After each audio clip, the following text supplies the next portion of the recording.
नमस्कार दोस्तों, स्वागत है आपका स्टडी आईक्यू में। आज हम लोग एक बहुत ही इंटरेस्टिंग इंफॉर्मेशन जानने वाले हैं।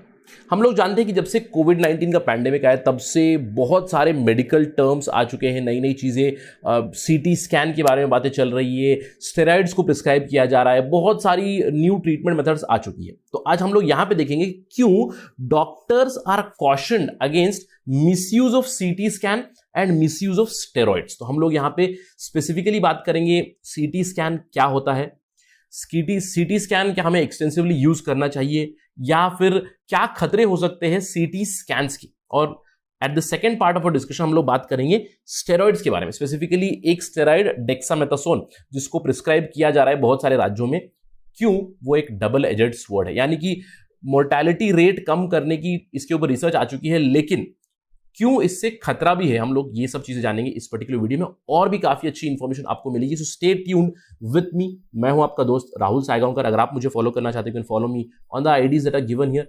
और अगर आप यूपीएससी सिविल सर्विस एग्जामिनेशन की तैयारी कर रहे हैं तो जस्ट विजिट studyIQ.com या डाउनलोड करें हमारा app to know more about the smart course and all the other information. चलिए पहले बात करते हैं कोविड-19 पैंडेमिक के बारे में। हम जानते हैं कि कोविड-19 pandemic is something which is very novel, something which is very new. अब इसके दौरान क्या हो रहा है, doctors are also trying out different methods, different protocols to manage the patients. और हम लोगों ने देखा है कि बहुत बार, बहुत एक्सटेंसिवली हम लोगों ने देखा है कि many people are resorting to HRCT scan, यानी high resolution CT scans. In fact मैं ये कह सकता हूं कि जब से कोविड-19 पैंडेमिक आया है, HRCT और उसके स्कोर्स के बारे में बहुत से लोगों को बिल्कुल पता होगा, राइट। दवाइयां भी पता होंगी, क्या है कोविड प्रोटोकॉल, ये सब चीजें पता होंगी। लेकिन डॉक्टर रणदीप गुलेरिया जो डायरेक्टर है एम्स के, उन्होंने कॉशन किया हुआ है, उन्होंने एक वार्निंग सिग्नल दी है कि सीटी स्कैन्स को एक्सटेंसिवली यूज नहीं करना चाहिए। क्यों, हम लोग देखेंगे क्या एग्जैक्टली इसका रीजन है। और स्टेरॉइड्स को भी इनडिस्क्रिमिनेटली यूज नहीं करना चाहिए। मैंने यहां पे एक पिक्चर डाला हुआ है जहां पे होम आइसोलेशन मेडिसिन किट की बात की गई है, और यहां पे डेक्सामेथासोन बताया गया है 20 numbers which is a steroid which can have some adverse impacts. Will discuss at the end of the discussion. सबसे पहले सीटी के बारे में जानते हैं। देखिए, जब भी मैं सीटी की बात करूं, बहुत से लोगों के अंदर कंफ्यूजन है कि सीटी एग्जैक्टली है क्या। देखिए, सीटी है computer tomography, this is related to the CT score. लेकिन एक और सीटी वैल्यू भी आती है आपके RT-PCR टेस्ट में, और बहुत बार मैंने देखा है कि बहुत से लोगों ने मैसेज भी किया हुआ है, सर ये सीटी क्या है जो RT-PCR टेस्ट में आता है। देखिए यहां पे मैंने आपको एक सैंपल RT-PCR टेस्ट दिया हुआ है, जहां पे आप देख सकते हो RT-PCR SR, that is SARS-CoV RNA test, जहां पे आप देख सकते हो जीन सीटी वैल्यू। और बहुत से लोग इसको कंफ्यूज कर रहे हैं सीटी value of the computer tomography, right. आपको ध्यान देना, ये सीटी वैल्यू क्या है। ICMR, Indian council for medical research, ने कहा है कि जो सीटी वैल्यू आती है जो RT-PCR टेस्ट में आती है, it is called as cycle threshold value. अब ये भी very similar to CT scan, जो भी सीटी स्कैन जो HRCT में आता है।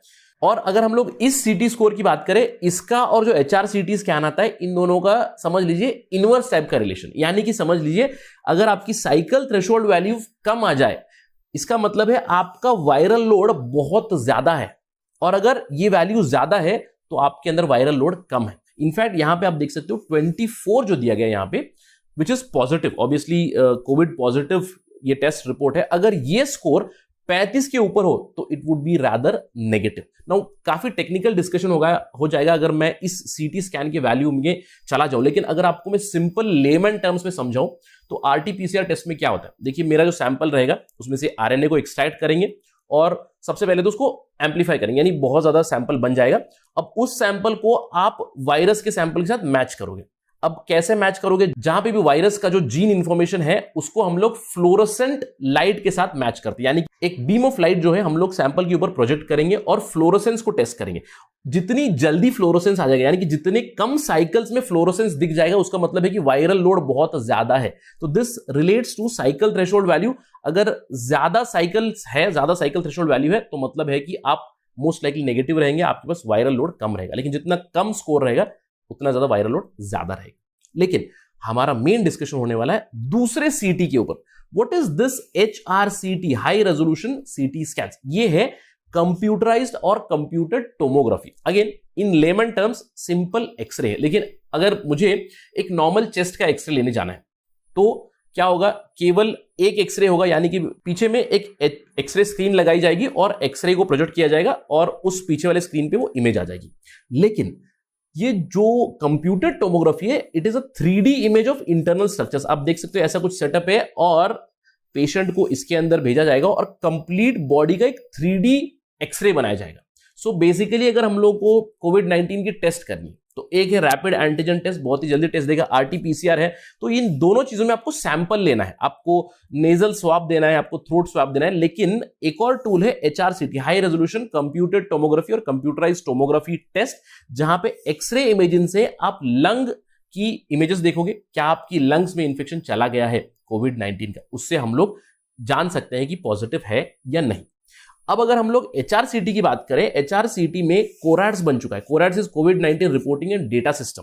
तो कोरैड स्कोर और CT स्कोर जो हम लोग कहते हैं, जितना कम होता है उतना एक्चुअली अच्छा होता है। यानी कि अगर कोरैड स्कोर आपका 1 है तो आपको समझ लीजिए आपकी कोई अबनॉर्मलिटी या कोई इंफेक्शन नहीं है। लेकिन जैसे जैसे आपका स्कोर बढ़ता जाएगा तो ये स्केल होगा 1 to 25, यानी कि 1 से लेकर 25 की तरफ आप जाएंगे तो अगर 25 नंबर है तो काफी ज्यादा खतरा है। अगर आपका नंबर 5 के आसपास है, समझ लीजिए यू आर अ टिपिकल कोविड-19 केस, 4 अ सस्पिशियस कोविड-19 केस। लेकिन 5 के ऊपर अगर वैल्यू हो जाएगी आपकी CT स्कोर की, जहां पे आपके लंग में पैचेस दिख रहे हैं, तो you are a clear cut positive case of कोविड-19। और इस चीज को यूज किया जा रहा है to diagnose patient and to give treatment. यानी कि अगर समझ लीजिए CT स्कोर 5+ हो तो पॉजिटिव है, अगर 10 हो, 10 के ऊपर हो तो खतरा है, 15 के ऊपर हो तो उनकी ऑक्सीजन सैचुरेशन कम हो जाएगी। इस तरह से ट्रीटमेंट दी जा रही है। अब यहां पे अगर देखिए तो CT स्कैन क्या सबके लिए एडवाइजेबल है? देखिए normally RT-PCR test is enough, लेकिन बहुत बार हम लोगों ने ऐसे केसेस देखे, फॉल्स नेगेटिव आने के केसेस देखे। लेकिन क्यों? क्योंकि सिम्टम्स तो है लेकिन RT-PCR में नेगेटिव आ रहा है, तो उस समय पे CT को हम लोग यूज कर सकते हैं, राइट? तो जो जैसे कि मैंने आपको बताया, रणदीप गुलेरिया वो कहते हैं कि CT diagnosis should be only restricted to such patients जहां पे RT-PCR में नेगेटिव आ रहा है लेकिन क्लासिकली उनको सिम्टम्स है। तो आप HRCT लीजिए और बताइए कि पॉजिटिव है या नहीं। अब दूसरा केस है वो केस जहां पे जो लोग ICU में है, सीवियर कोविड-19 है लेकिन कुछ इंप्रूवमेंट नहीं दिखा रहे हैं, तो वहां पे आप CT स्कैन देखिए और चेस्ट जो CT निकलेगा उसमें आप देखिएगा कि कितने ज्यादा हद तक कोविड-19 स्प्रेड हो रहा है, ताकि आप ट्रीटमेंट क्या दे वो देखें और उस ट्रीटमेंट में देखें कि कोई और दूसरा फंगल इंफेक्शन नहीं हो रहा है, सुपर इंफेक्शन नहीं हो रहा है, जैसे कि एस्परजिलोसिस या फिर म्यूकोरमाइकोसिस, इस तरह की इंफेक्शंस नहीं हो रही है, ताकि आप ट्रीटमेंट हाई लेवल पे लेके जाए। तो इसका मतलब क्या हुआ कि only in exceptional cases it has to be used. देखिए अगर CT स्कैन यूज नहीं कर रहे हैं तो क्या यूज कर सकते हैं? You can use the oxygen saturation level, जो ऑक्सीमीटर से देखते हैं। लेकिन अगर हम लोग इंडिया में देखिए क्या चल रहा है, इंडिया में right now indiscriminately CT scans are being prescribed. So right now there is no point in simply ordering a CT scan very early in the COVID-19 patients. So in a nutshell, if I have to tell you, अगर Covid positive है CT scan चाहिए या नहीं चाहिए? Right now absolutely नहीं चाहिए initial stages में, लेकिन केवल सीवियरिटी ऑफ निमोनिया जो है उसको जानने के लिए CT स्कैन को प्रिस्क्राइब किया जा सकता है। अब खतरा क्या है? अब आप सवाल पूछे कि सर प्रॉब्लम ही क्या है? क्योंकि RT-PCR मेरा नेगेटिव आ रहा है तो मैं CT करा लूंगा, तो इससे मेरे को क्या प्रॉब्लम है? देखिए CT हार्मफुल है। अगर हम लोग बात करें इंटरनेशनल एटॉमिक एनर्जी एजेंसी की, वहां पे एक जो CT स्कैन होता है it is equivalent to 300 to 400 chest x-rays. और अगर आप उस रेडिएशन को एक्सपोज हो जाएंगे तो आपको कैंसर होने का खतरा रहता है। इनफैक्ट एक स्टडी हो चुकी है new England journal of medicine में, जहां पे ये कहा गया है कि in 5 years from 1991 to 1996, 0.4% of all the cancer patients were because of CT and because of X-ray radiation. और अगर हम लोग इसको एक्सट्रापोलेट करें, अभी फिलहाल एस्टिमेट हम लोग कह सकते हैं कि 2020 तक 1.5 to 2% cases are of cancer are because of the CT radiation. अब ये केवल पेशेंट को खतरा नहीं है, आपको जानना है पेशेंट तो खतरे में है ही, क्योंकि अगर आप मल्टीपल CT स्कैन्स करा रहे हो there is a possibility of cancer going into future. But not just the patient but radiology technicians, other hospital staff who are continuously being exposed, because in India indiscriminately CT का use हो रहा है, तो in these times they are also exposed to cancer more and more. तो ये तो हो गया हमारा पहला पार्ट ऑफ डिस्कशन, जिसका निष्कर्ष क्या निकलता है। CT scan should not be used indiscriminately and it should be only used as a means of treatment to understand the severity of pneumonia और कोविड पेशेंट्स, राइट। अब दूसरा चीज ये है, आपने बहुत बार इस तरह की इमेजेस देखी होगी, in fact this is an image which I received on my WhatsApp itself. तो जहां पे आप देख सकते हो डेक्सामेथासोन को प्रिस्क्राइब किया जा रहा है होम आइसोलेशन मेडिसिन किट में। तो many doctors in India they are giving corticosteroid जैसे कि डेक्सामेथासोन वेरी अर्ली स्टेज में दे रहे हैं। अब ये क्यों दे रहे हैं? क्योंकि सितंबर 2020 में WHO की एक रिकवरी ट्रायल आई थी जिसमें उन्होंने ये कहा था कि जिस पेशेंट में स्टेरॉइड्स दिए गए डेक्सामेथासोन वहां पे मोर्टेलिटी कम है, यानी कि डेथ रेट वहां पे कम है। तो इसीलिए प्रोटोकॉल ही बन चुका है कि डेक्सामेथासोन दिया जाए या फिर दूसरे स्टेरॉइड्स दिया जाए जिसकी वजह से मोर्टेलिटी रेट कम हो। लेकिन अब सवाल ये उठता है कि ये स्टेरॉइड ये किस तरह मदद करता है। देखिए, डबल एजेड स्वॉर्ड मैंने कहा, इसके ऊपर एनालिसिस करेंगे। सबसे पहले तो डेथ पेशेंट्स में कोविड-19 में क्यों होती है? क्योंकि because of hyper immune response, right, because of tension, because of immediate hyper immune response multiple organ dysfunction कर जाते हैं और इसकी वजह से डेथ रेट ज्यादा बढ़ रही है। अब ये जो कॉर्टिकोस्टेरॉइड्स है ये क्या करेंगे? ये आपकी बॉडी को काम डाउन करेंगे, ये आपके इम्यून सिस्टम को काम डाउन करेंगे, यानी कि इम्यून सिस्टम को जितना अप्रोप्रिएट रेस्पॉन्स देना है कोविड-19 को उतना ही देना है और आपकी ऑर्गन फेलियर को स्टॉप करा देंगे। और WHO ने भी कहा है, WHO ने कहा है कि स्टेरॉइड्स हम लोग एडमिनिस्टर कर सकते हैं, स्पेशली उन पेशेंट्स में जहां पे सैचुरेशन ऑफ ऑक्सीजन लेवल 94 से नीचे है। अगर आप ऑक्सीमीटर में चेक करोगे आपका ऑक्सीजन सैचुरेशन 94 से नीचे है तो आपको डेक्सामेथासोन आप ले सकते हो ताकि आपकी इम्यून रिस्पॉन्स प्रॉपर हो, या फिर आपका रेस्पिरेशन रेट इज ओवर 24 पर मिनट, राइट। तो इन चीजों पे बताया गया। लेकिन अगर हम लोग देखें कि स्टेरॉइड्स का प्रॉब्लम क्या है, steroids can turn out to be double edged sword. Yes, right now उन्होंने बताया है कि मोर्टेलिटी रेट कम हो सकती है। It can be a very potent tool to stop the death rate in India और to rather I would say slow down the death rate of India.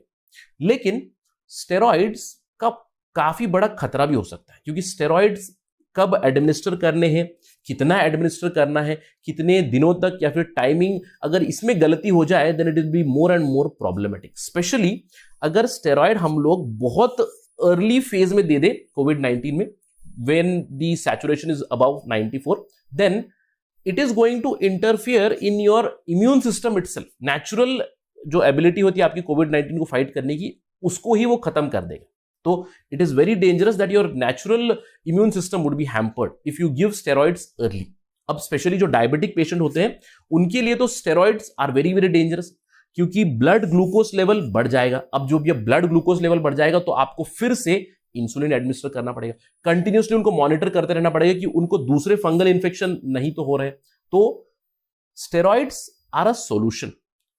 In a nutshell, if I have to tell you, yes, they are solutions, but they are not mandated for all the patients. लेकिन अगर आप देखिए India में क्या हो रहा है, high risk steroids are being prescribed to home isolated COVID-19 patients in Bengaluru, right? In Karnataka, in fact, it has become some sort of a guideline itself. तो आपको ध्यान रखना है कि जो स्टेरॉइड्स दिए जा रहे हैं ये माइल्ड पेशेंट्स में अर्ली स्टेजेस में देने की जरूरत नहीं है, right? The trigger for starting steroids, it has to be desaturation, that is below 94 level oxygen level जब आए तो steroids can be started. But nonetheless एक बहुत जरूरी चीज है, इसके ऊपर भी काफी रिसर्च की जरूरत है, अंडरस्टैंडिंग की जरूरत है। हमें timing of steroids, dosage of steroid and duration of steroid के ऊपर स्टडी करनी चाहिए। इसको जब हम मास्टर करेंगे तो और भी ये पोटेंट टूल बन जाएगा इन आवर फाइट अगेंस्ट कोविड-19 टू स्टॉप और to slow down the death rate in India. But nonetheless अभी फिलहाल आपको यह ध्यान रखना है, इनडिस्क्रिमिनेट सीटी स्कैन्स नहीं करने, indiscriminate CT scans which can eventually lead to cancer, and timely use of steroids is needed. Again indiscriminate use of steroids is again counterproductive. That's the entire conclusion of this particular discussion. That's it from my side. Thank you very much. Jai Hind.